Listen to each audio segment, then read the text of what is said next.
Selamat pagi bosku, jumpa kembali bersama saya Cecilia dari Pilar Mas Investindo Sekuritas. Touch your heart, touch your profit. Bosku, di hari Minggu kemarin Indonesia kembali mencatatkan rekor baru untuk penambahan pasien positif virus COVID-19 sebanyak 4.168 orang. Bahkan digadang-gadang Wisma Atlet Kemayoran yang saat ini menjadi rumah sakit darurat untuk penanganan COVID-19 saat ini mulai penuh sehingga beberapa orang tanpa gejala atau OTG akhirnya harus menjalani isolasi mandiri setelah sebelumnya tidak diperbolehkan untuk melakukan isolasi mandiri. Tentu saja hal ini menjadi perhatian kita bersama ya bosku, sebab semakin lama pengendalian virus COVID-19 ini akan semakin sulit juga untuk perekonomian negara kita. Tentu kita selalu berdoa untuk hari yang lebih baik ya bosku, sama seperti market review kita hari ini Senin 21 September 2020 dengan episode Better Days. Maka dari itu jangan kemana-mana ya bosku, tetap di channel Pilar Mas Investindo Sekuritas. Touch your heart, touch your profit. Pionir Sekuritas Channel di Indonesia.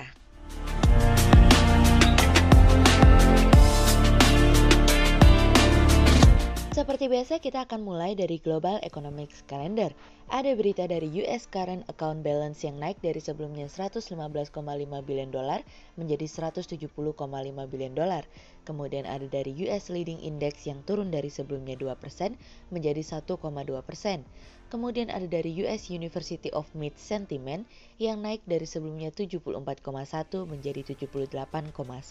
Kemudian kita beralih ke corporate news. Ada berita dari PT Nusantara Infrastruktur Tbk atau Meta yang akan segera mengoperasikan jalan tol layang AP Petarani, Makassar atau ujung pandang seksi 3 dari Investor Daily. Kemudian ada dari PT Adisarana Armada Tbk atau ASA yang memproyeksikan antar aja kontribusi 25% dari pendapatan dari kontan.co.id.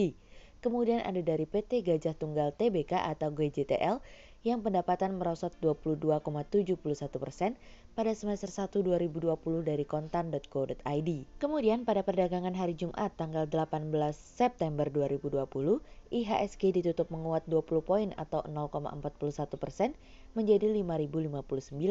Sektor perdagangan, infrastruktur, industri dasar, properti, pertambangan bergerak positif dan menjadi kontributor terbesar pada penguatan IHSG kemarin.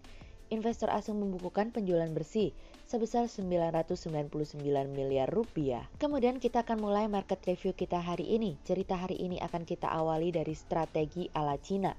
Cina mulai menyiapkan strategi inti terkait dengan rencana pengembangan perekonomian ke depannya. Rencana besar Cina tersebut akan dihelat pada tahun 2021, dimulai dari mendorong peningkatan cadangan minyak mentah, komoditas logam, dan barang-barang pertanian.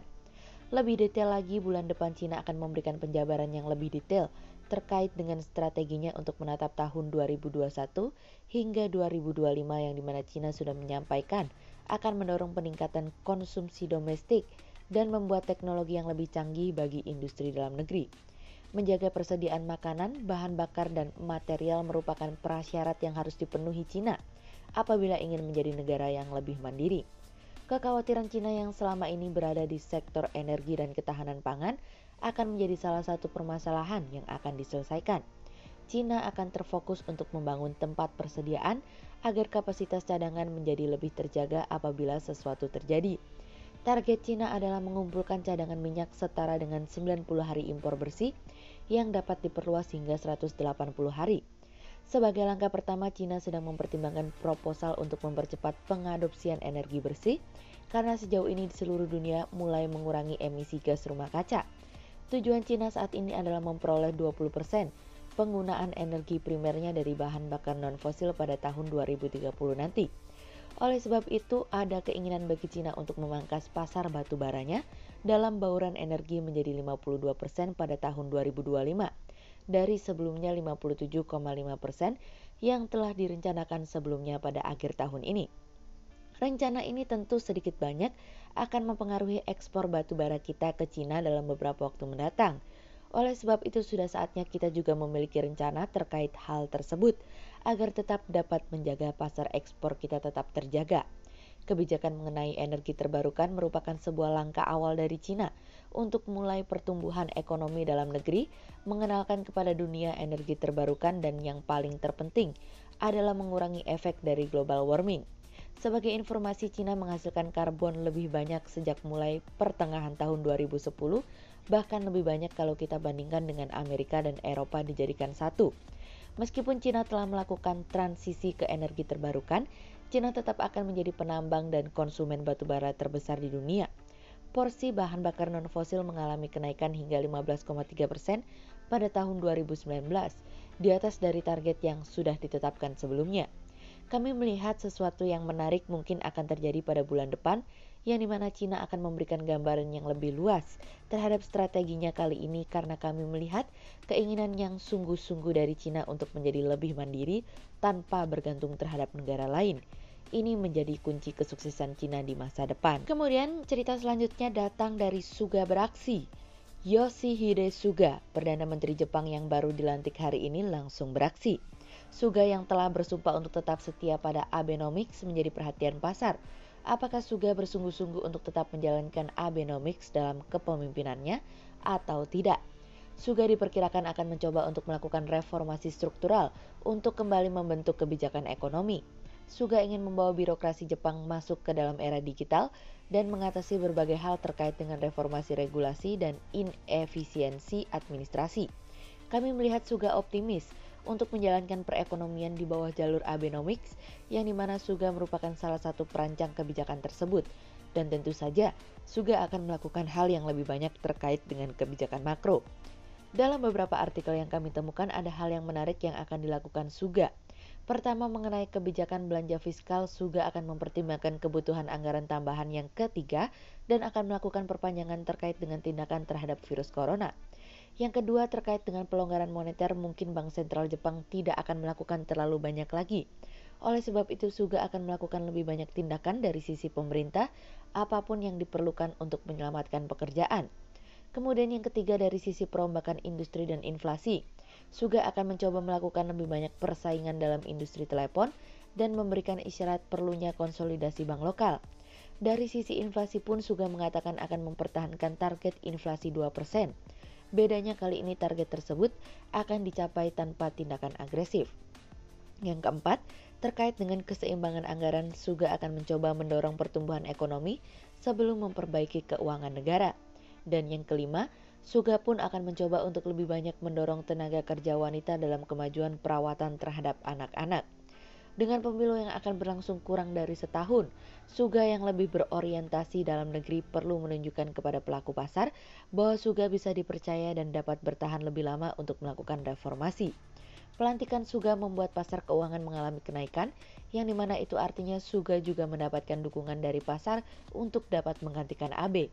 Kami melihat ada kesulitan yang dihadapi oleh Suga, namun dengan posisinya sebagai rekan dari Abe tentu tidak akan terlalu sulit untuk menjaga ritme dari pasar.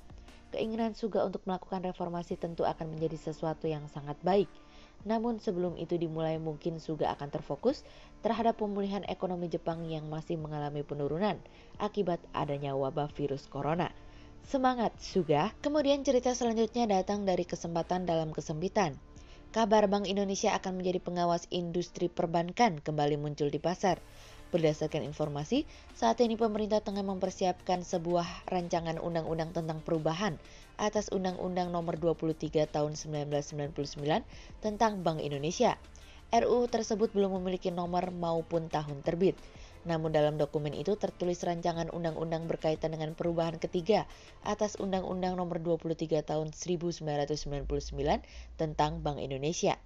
Dalam RUU tersebut berbunyi bahwa untuk mewujudkan Bank Indonesia sebagai bank sentral, sebagaimana dimaksud dalam Undang-Undang Dasar Negara Republik Indonesia tahun 1945, perlu dilakukan penataan kembali terhadap Bank Indonesia agar mampu menetapkan kebijakan moneter secara menyeluruh dan terkoordinasi yang dapat meningkatkan kesejahteraan rakyat, mengatasi situasi darurat yang dapat membahayakan ekonomi negara, dan menjawab tantangan perekonomian ke depan dalam menghadapi globalisasi ekonomi.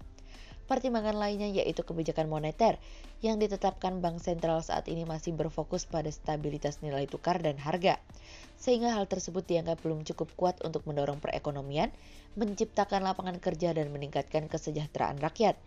Itu artinya berarti lagi-lagi isu terhadap independen Bank Indonesia akan kembali menggoyahkan minat para pelaku pasar dan investor untuk berinvestasi. Ada kemungkinan pelaku pasar dan investor akan melakukan capital outflow kembali terkait akan hal ini seperti yang kita lihat beberapa waktu lalu. Pertanyaannya cukup sederhana. Apakah revisi terkait dengan undang-undang tersebut merupakan sesuatu yang genting saat ini sehingga harus dibahas sesegera mungkin? Ataukah situasi dan kondisi saat ini justru menjadi peluang terbaik bagaikan kesempatan dalam kesempitan untuk mengubah Undang-Undang Bank Indonesia? Sehingga berdasarkan technical analisa kami melihat saat ini IHSG memiliki peluang bergerak bervariatif dengan potensi menguat dan ditradingkan pada level 5021 hingga 5117. Perhatian pelaku pasar dan investor akan tertuju terhadap kesaksian Powell di hadapan Kongres pada hari Selasa hingga Kamis, sehingga potensi koreksi mungkin akan kembali menghantui pasar. Berikut Stock Watch pilar emas hari ini. Yang pertama ada dari BBRI, kemudian yang kedua ada dari INKP, dan yang ketiga ada dari Cepin. Berikut dua saham yang kami analisa hari ini ya bosku. Yang pertama ada dari Zinc atau PT Kapuas Primakol Tbk yang menyampaikan bahwa pihaknya telah menyiapkan dana sekitar 3 juta US dollar hingga 4 juta US dollar per tahun untuk pengembangan dan eksplorasi lahan tambang perusahaan. Eksplorasi tersebut dilakukannya untuk mengetahui sumber daya, yaitu untuk mengetahui, menemukan, mengidentifikasi, dan menentukan gambaran geologi. Luas tambang perseroan yang memproduksi logam dasar yang terdiri dari konsentrat timbal, konsentrat seng, dan perak tersebut saat ini sebesar 5.569 hektar, dengan area yang baru diproduksi sebesar 390 hektar. Langkah ini diambil karena besarnya pangsa pasar sekaligus memastikan adanya cadangan yang cukup untuk menjaga keberlanjutan usaha secara jangka panjang. Sehingga berdasarkan technical analisa dalam tren pada jangka waktu short term, berpotensi untuk bearish dengan target 115 dan tingkat probabilitas sebesar 50%. Kemudian yang kedua ada dari Wood atau PT Integra Indo Kabinet Tbk yang incar peluang ekspor mebel ke Amerika Serikat. Perusahaan menyadari di saat kondisi ketidakpastian, namun tampaknya perusahaan berusaha memaksimalkan penjualan di tengah pandemi corona, khususnya penjualan ekspor. Perusahaan mengambil peluang di saat tensi antara Amerika Serikat dan Cina, di mana Cina merupakan eksportir terbesar di Amerika Serikat. Situasi ini memberikan peluang bagi perusahaan untuk ekspansi penjualan ekspor ke Amerika Serikat. Hal ini terjadi adanya keterlambatan produk furnitur masuk ke Amerika Serikat. Tentunya ini akan menjadi peluang perusahaan untuk meningkatkan penjualan ekspor sehingga memberikan kontribusi ke kinerja perusahaan. Sehingga berdasarkan technical analisa dalam tren pada jangka waktu short term, berpotensi untuk bullish dengan target 445 dan tingkat probabilitas sebesar 64%, sementara dalam jangka waktu long term, berpotensi untuk bullish dengan target 540 dan tingkat probabilitas sebesar 62%. Berikut kami akan menampilkan 40 saham pilihan dari pilar emas.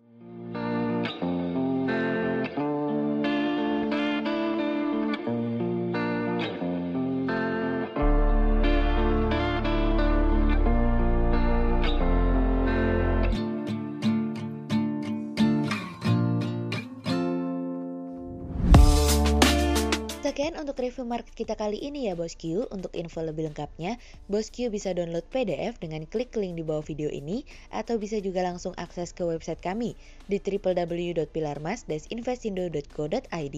Dan jangan lupa untuk selalu jaga kesehatan buat para bosku ya. Kita akan bertemu lagi besok pagi untuk market review yang berikutnya. Jadi jangan lupa like, subscribe, dan tonton terus channel Pilar Mas Investindo Sekuritas. Touch your heart, touch your profit. Pionir Sekuritas Channel di Indonesia.